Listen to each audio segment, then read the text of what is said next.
Today we are going to discuss this issue कि sir हमें revision में बड़ी दिक्कत आ रही है, कैसे करें। देखो, रिवीजन करने के सबसे पहले आपकी रिवीजन जो है वो एक होती है डेली बेसिस की, जो आप लेक्चर वाइज करते हो। डेली बेसिस वाली मतलब लेक्चर के अकॉर्डिंग, लेक्चर वाइज, समझ गए। जैसे आज का लेक्चर जो पढ़ाऊंगा तुम आज रिवाइज करके सो जाओगे या कल क्लास में आने से पहले रिवाइज करोगे, ठीक है। फिर सर दूसरी होती है collective revision, that is chapter wise, कि सर हमारा जैसे डिटर्मिनेंट खत्म हो चुका है, अब उसकी रिवीजन कैसे करें, ठीक है ना, चैप्टर वाइज। तो रिवीजन के लिए बेटा आप देखो, मैं बताऊं क्या करना है आपको। बेसिकली आपको एक डेडिकेटेड स्ट्रिक्ट टाइम स्लॉट निकालना है, समझ गए। डेडिकेटेड स्ट्रिक्ट टाइम स्लॉट, क्या बोल रहा हूं, तीन शब्द है इसमें। Dedicated, dedicated strict time slot, strict time slot, ठीक है। जैसे फॉर एग्जांपल आपने बोला कि संडे को 2 बजे से लेकर 3 बजे तक, मान लेते टेस्ट नहीं है उस दिन, ठीक है। कोई और टाइम भी आप रख सकते हो, मैं एग्जांपल के तौर पे बता रहा हूं कि मैं डिटर्मिनेंट्स रिवाइज करूंगा, ठीक है ना।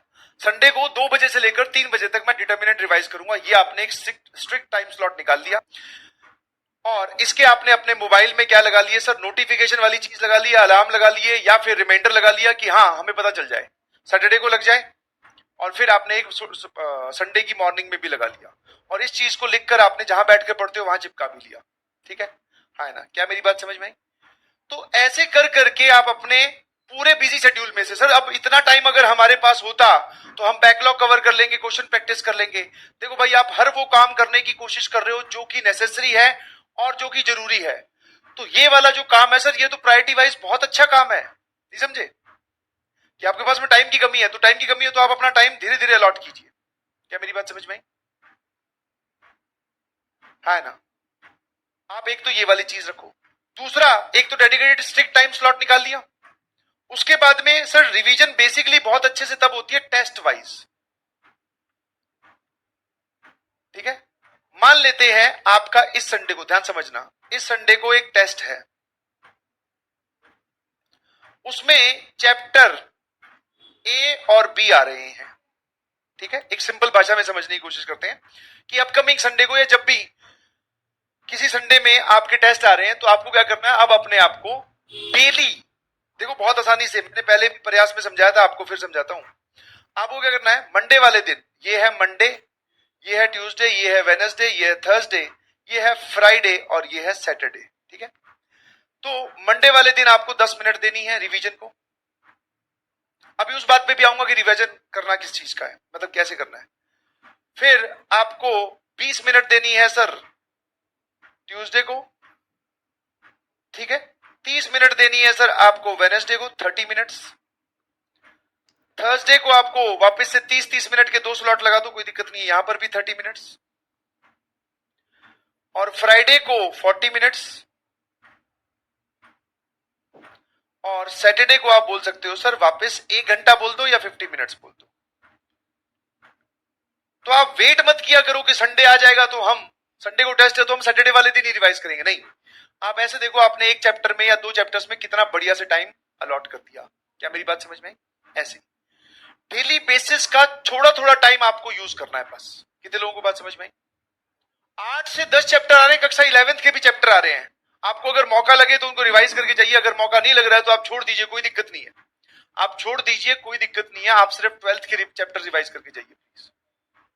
समझ में आया नहीं समझ में, मेरे ख्याल से आप ये काम कर सकते हैं। अब बात आती है सर हाउ टू रिवाइज, जल्दी से देख लो। How to revise, sir revise करे कैसे।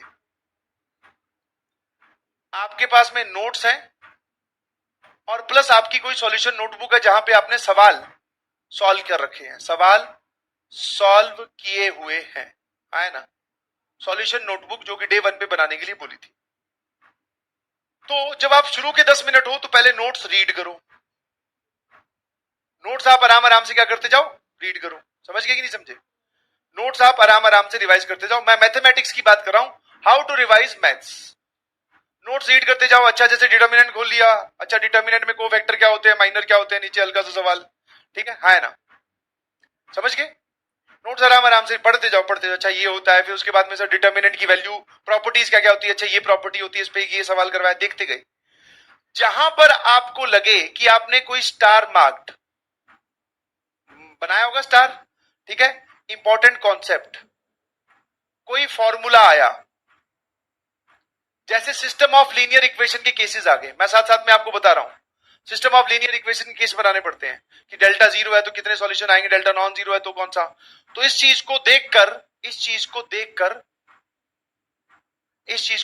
जैसे आपको आप नोट्स पढ़ते जा रहे हो, बीच में एक ऐसी चीज आई जो कि आपको याद करनी है, उसको अलग से पेज पर रफ कॉपी में लिख लिख के याद कर लीजिए। समझ गए? है ना? फिर सर जहां पर आपको स्टार मार्क क्वेश्चन दिखाई दे उसको आप रफ में सॉल्व करो। है ना? आपने शॉर्ट नोट्स बनाए होंगे। देखो रिवीजन आपकी उतनी इफेक्टिव या बहुत अच्छी तब होती है जब आपने चैप्टर में बहुत अच्छे से टाइम बिताया हो। आपने शॉर्ट नोट्स बनाए, उसमें भी आपने एड्रेस लिख रखा कि हाँ यार डीपीपी नंबर 7 का क्वेश्चन नंबर 3 बहुत अच्छा था, फटाफट उस डीपीपी पे जाओ, क्वेश्चन सॉल्व कर लो। आप एक बार इससे गो थ्रू कर लो, समझ में आएगा नहीं सर? नोट्स के थ्रू जहां पर स्टार मार्क्ड जो आपने बनाए हैं, लगाए हैं, जिसमें आपको लग रहा है कि अच्छी बात है, वो सवाल खुद सॉल्व करके देखो। कितने लोगों को बात समझ में आई कि सर मैथ्स ऐसे रिवाइज करनी है? कोई भी फॉर्मूला आ गया बीच में, लिख लिख के, जैसे बहुत सारी चीजें मैंने बोला था ना, आओ याद करें, याद करवाई तुम्हें, तो वो याद करने वाली चीज लिख कर देखो। है ना? अब ये जहां पे आपने क्वेश्चन सॉल्व करके रखे हुए हैं, इन सॉल्यूशंस को देखते जाओ। सिर्फ क्या करना है? देखते जाओ। अच्छा ऐसा होगा, ओहो अच्छा इसमें ये करना है, ये वाली बात है, देख देख के पढ़ते जाओ। क्या मेरी बात समझ में आती है? इनमें भी कोई स्टार मार्क लगे कि यार बहुत इंपॉर्टेंट था, उसको वापस सॉल्व करके देख लो, बस। ठीक है? और इस काम को जब आप पहली बार करोगे तो आई कैन अंडरस्टैंड टाइम लगेगा, दूसरी बार थोड़ा कम टाइम, तीसरी बार बहुत ही कम टाइम, चौथी बार तो तुम बस ऐसे पन्ने पलट रहे होंगे। समझ गए कि नहीं समझे? तो रिवीजन आपकी इफेक्टिव तब होती है जब आप मल्टीपल टाइम्स रिवाइज करते हो। I hope you got my point.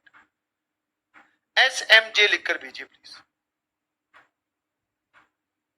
हाँ जैसे डिटर्मिनेंट की वैल्यू बताई थी तुम्हें, 111, 112 और फिर 123, है ना? 112, 113 और 123।